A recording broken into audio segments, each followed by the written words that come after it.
When Led Zeppelin met Elvis, Robert Plant's private moments with the King became the kind of story rock fans can barely believe is real, because it wasn't just a casual celebrity handshake, it was an encounter charged with awe, nerves, and the strange feeling of watching your own hero up close. By the time Led Zeppelin crossed paths with Elvis Presley, the band was already rewriting the rules of rock, filling arenas and shaping a new era of music, but Elvis was still Elvis, the original blueprint, the man whose shadow loomed over every singer who came after him. And for Robert Plant, the meeting wasn't about ego or fame. It was about facing the voice that helped shape his own. Plant has never hidden how deeply Elvis influenced him, not just musically, but emotionally, how Elvis could make a song sound dangerous, tender, and larger than life all at once. But the private moments between Plant and Presley weren't what fans expect. There was no grand speech, no dramatic, passing of the torch moment. Instead, it was awkward, surreal, and deeply human.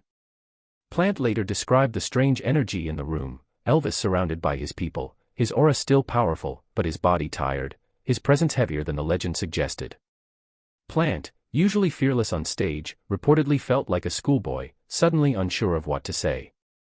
He wanted to tell Elvis what his music meant to him, but the words felt too small, too ordinary for a man who had become myth. The encounter revealed something even more haunting, how fame can isolate even the most adored performer in history. Elvis was warm in moments, distant in others, and the atmosphere carried the weight of someone who had been adored for too long and trusted too few. Plant noticed details that stayed with him, Elvis's voice in conversation, his eyes, the way the room seemed to bend around him.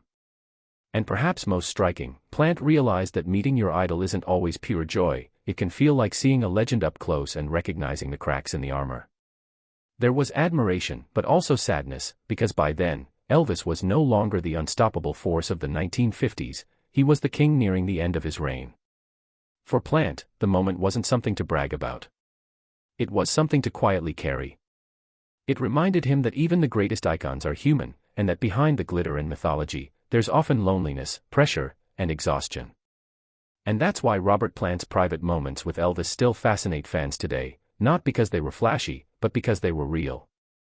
A rock god meeting the original king, not in triumph, but in a quiet, unforgettable moment where admiration collided with reality, and Plant walked away not just inspired, but changed.